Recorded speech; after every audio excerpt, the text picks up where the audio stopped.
Hello. First up, thank you so much for being here. It's our mission to really empower you to take control of your own health because you deserve a less stressed life.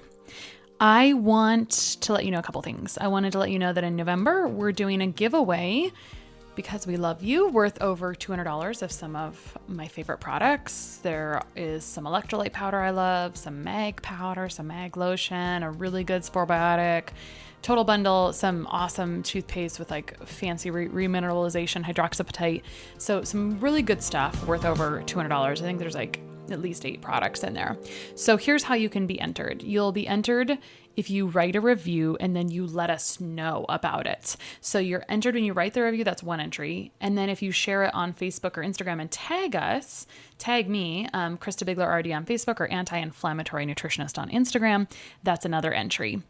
If for some reason you can't share it on social media, you can send us a screenshot of that review at hello@lessstresslife.com. And we will compile those throughout this month and then draw for a winner. This is how you can write a review. It's reviewthispodcast.com/lessstressedlife. That'll be in the show notes. Don't delay, enter today. That was a funny rhyme I made up on the go. All right, so as we work to provide great material for your listening pleasure, you are going to hear from some sponsors that we partner with. So we have some kind of revenue source to provide this free resource to you. On that note, this episode is sponsored by Fullwell Prenatal Multivitamin, formerly Full Circle. You can get a discount on your order with the code LESSSTRESSED at fullwellfertility.com. And by Rupa Health. So Rupa Health is a lab concierge service that I have used for quite a while and love as a practitioner. And here's the gist on Rupa. Access to functional and specialized medicine testing and standard blood work is a big piece of what we do with personalizing care plans and helping clients succeed. But when you start doing that, you have to get accounts with multiple labs, and ordering and tracking those results from so many different lab portals really slows down efficiency. It really bogs us down in admin work. And also, we can get lab work from Rupa Health so much cheaper. I'm totally obsessed with them. It's a single portal that allows you to order from over 20 specialty labs in their simple dashboard. I'm talking less than 30 seconds to set up your free account and like 30 seconds to order the labs you need. All the results get sent to me in one place. I can securely send a client their results with just a click of a button. And I don't know if I said this already, but standard blood work can be ordered for almost 2/3 less than other direct-to-consumer lab sites. So Rupa, that's RUPA, it's a lab concierge. So they send the clients their lab invoices on your behalf. If your clients pay for their own labs, you can pay for the labs. They help your clients get set up for the lab draw. They navigate testing questions. They provide requisition forms. It's really a dream. So you can go sign up for free to help streamline your practice and simplify ordering labs for your clients at rupahealth.com, rupahealth.com, and let them know I sent you when you sign up. And they'll be around here for a while, so I will be providing a little more information on kind of how I'm using that in practice, so maybe it'll help you as well. Now let's get into today's topic. If you're listening to an episode on male fertility, maybe it's because you're personally affected or you have a special interest and you already know how it affects people. But just to set the stage, I'm going to talk about how big of a deal this is. Back in March, I did a pretty comprehensive review on nutrients for female fertility back in March 2021, so you can check that out. So let's talk about male fertility and the seriousness of the situation. So 1 in 8 couples struggle to conceive, and infertility affects overall 10 to 12% of our reproductive age couples in the United States. So how does a male partner affect the female fertility picture? Well, the American Society of Reproductive Medicine says that there's about 40% of infertility cases where the male partner is a contributor or is the cause of infertility. Now, this is important to mention, that having previous children doesn't rule out male fertility because things change. There's an older article from the British Medical Association where they looked at 50-year span. It was actually from 1940 to 1990, so really a while ago at this point. And at that time, average sperm count per ejaculation had decreased over 50% in 50 years. So we've got some things not going in the right direction around here. So infertility, big picture, we know kind of what that is, but the clinical definition is that we're failing to achieve a pregnancy after 12 months or more of trying. Now, if we're over 35, which honestly, a lot of my clients are, it's more and more common for women to be starting to trying to conceive in their 30s now. Infertility is considered if you have tried for over 6 months when you're over 35 and you have not been able to get pregnant. There's also another kind of infertility called secondary infertility, where couples who have been pregnant once who could get pregnant and now are not able to get pregnant. So conceiving isn't always easy, and studies show in general here it's getting harder as our overall society is delaying the start of a family, and we've got all these other burdens. So chronic nutrient deficiencies, environmental toxins, stress, or as we're starting to call it, nervous system imbalances, and the implied stress or the neurology of the situation, and then chronic inflammation. But there's good news, which is why you're here. Reproductive health is, again, dependent on both male and females, but sperm health can be influenced in 3 to 4 months. It's somewhat straightforward in comparison to kind of the dance of the female reproductive system. It's very common for females to have their overall medical history combed through with that fine-tooth comb once fertility issues are confirmed. And sometimes males are kind of overlooked in that big picture or just overall ignored. One thing males really have going for them is that sperm is regenerative, unlike eggs that women have or received when they were in their own mother's womb. And I think that's so cool to think about. You were in your grandmother's womb because when she was pregnant with your mother, she had eggs inside of her. For men, they make new sperm every day, so there's always opportunity to improve, but the full sperm regeneration cycle takes a little over 2 months. All right, so here's the checklist when we're considering what the big picture is for high quality sperm. Now, both eggs and sperm or overall fertility is influenced by the environment. We talked about that before, but here are some other things on the checklist. So semen analysis is often done. It's not always the entire story. And let's keep in mind that it changes over time. If you're producing sperm all the time and you have a semen analysis, then what you're doing in your life will change it at different times. The next thing is, have infections been ruled out? Is there a kidney infection? Or a varicocele, which is kind of like the varicose vein of the testes. Has the male had thyroid testing? Because when the thyroid is underperforming, all metabolism is slowed down, including sex hormone status. Have we evaluated? We talked about all the different types of stressors earlier, but has chronic stress been evaluated? Or is there some kind of environmental toxin use, meaning this could range from like simple toxins or more extreme toxins like consistent alcohol intake multiple times a week, tobacco, cannabis use. Those just simply cause oxidative stress in the body. And that's kind of like the body's rust situation. And so when we have extra oxidative stress, that's really what it boils down to. Male fertility is boiled down to a very antioxidant rich lifestyle. So anything that kills antioxidant, which is oxidative stress or the rusting process, is going to go against that. So there's some specific nutrients for male fertility health that I'll get to in a moment, but big picture, it's digestive health overall, because if you don't have good digestion and absorption of nutrients, that's going to be gut health.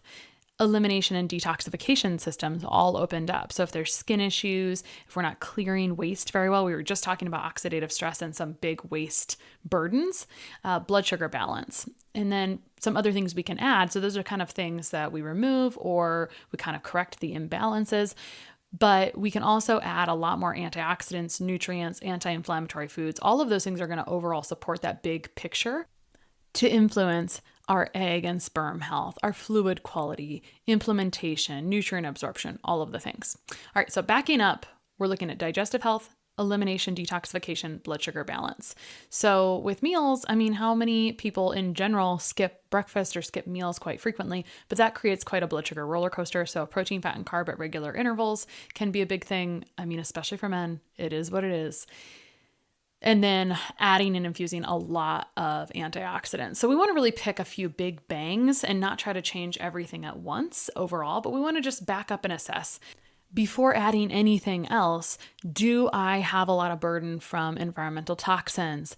Do I hit 5+ fruits and vegetables per day? Am I actually eating meals at regular intervals throughout the day? Am I moving my body? Have I had my thyroid tested? Have I had infections ruled out? Have I assessed for anatomical issues? All of those are really important before we go too crazy with adding extra things. When I say extra things, I mean supplements. So now I'm going to go through a list of nutrients that can impact male fertility, and then let's talk about some ways that we could improve and get more of those all in one so you're not supplementing lots of different things. I would not say that when we go over nutrients, it's a matter of let's supplement lots of things. Like, what is the minimum thing we can do with the maximum ROI is always my question.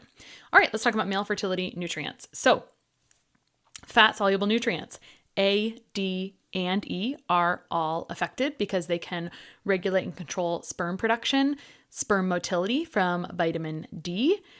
Low vitamin D might have slower sperm. They might just not be able to get to where they need to go.